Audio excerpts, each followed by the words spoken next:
살다 보면 두려움을 느낄 때가 많아요. 패닉에 빠지기도 하고 불안해서 잠을 못 자기도 하죠. 근데 사실 이 두려움이라는 게 뭔지 제대로 설명할 줄만 알면 불필요하게 불안할 필요가 없습니다. 저도 예전에는 두려움에 빠져서 힘들었던 적이 있기도 했지만 20대 중반 어느 시점부터는 지금까지 두려움이라는 것을 아예 잊고 살고 있습니다. 물론 두려움이 아예 나쁜 것만은 아니에요. 만약에 독사나 호랑이 보고도 두렵지 않거나 뜨거운 주전자를 보고도 두렵지 않다면 죽거나 다치는 일이 비일비재하겠죠. 이런 종류의 두려움은 살아가는 데 있어서 도움이 되고 꼭 필요한 부분입니다.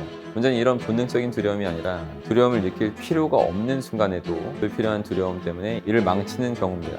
제가 그런 불필요한 두려움을 극복했던 그 비결을 제대로 여러분들한테 알려드릴게요.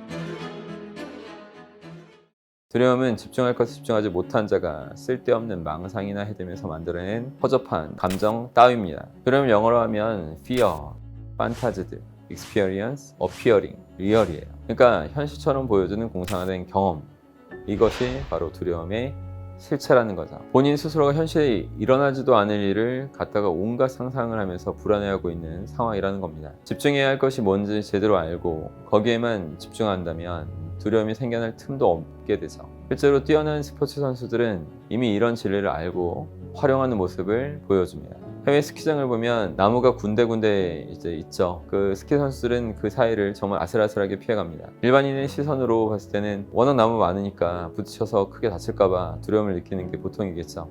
근데 막상 스키 선수들한테 물어보면 정말 별거 아니라면서 그게 쉬운 일이라고 말하는 거예요. 그 비결을 물어보니까 길을 따라가면 쉽습니다. 만약 나무를 피한다는 생각으로 가면 오히려 나무가 더 크게 보이고 결국 나무에 박게 돼요.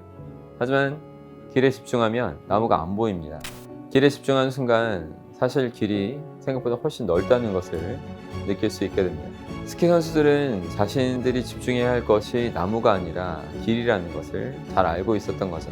길에 집중 안 하고 괜히 쓸데없는 나무에 집중을 하면 거기에 부딪히는 상상을 하게 되고 그래서 두려움을 만들어낼 수밖에 없는 것입니다. 골프 선수가 두려움을 없애는 방법도 똑같다는 것을 알 수 있어요. 전설적인 골퍼 중에 샘 스미드라는 사람이 있습니다. 골프도 시합 하나하나에 이제 압박감이 엄청나겠죠. 그래서 선수들도 두려움에 빠져들곤 하는데 샘 스니드 선수한테 골프 토너먼트 시합을 할 때 어떻게 두려움을 극복하는지 물어봤어요. 참고로 골프 토너먼트 시합을 하면 7일 동안 골프 시합을 쭉 하게 되죠. 이때 샘 스니드는 시합이 끝나고 가기 전에 하루 동안 있었던 샷 중에 가장 잘 쳤던 것을 계속 상상했다고 했습니다. 그리고 잘못 쳤던 순간이 떠오르면 머릿속으로 그 상황을 다시 떠올린 다음에 성공시키는 샷으로 바꿔버리는 거예요. 결국에는 샷을 잘 치는 모습에만 계속해서 집중할 수 있게끔 스스로 컨트롤을 한 거죠. 이런 식으로 자신이 어떤 거에 집중해야 하는지 정확하게 알고 있는 그 덕분에 두려움의 영향을 받지 않고 경기를 제대로 잘 치러낼 수 있었던 겁니다. 이런 원리는 스포츠뿐만 아니라 여러분 인생에서도 마찬가지예요. 그러면 인생을 살면서 어디에 집중해야 하냐 이렇게 묻는 분도 많이들 계신데 제가 항상 말하는 본질인 고도의 집중과 몰입, 그것에만 집중하면 됩니다. 여러분이 어떤 상황에서든지 고도의 집중과 몰입 상태를 만드는 일에 집중을 하고 있다면 두려움이라는 것이 절대 찾아오지 않을 것입니다.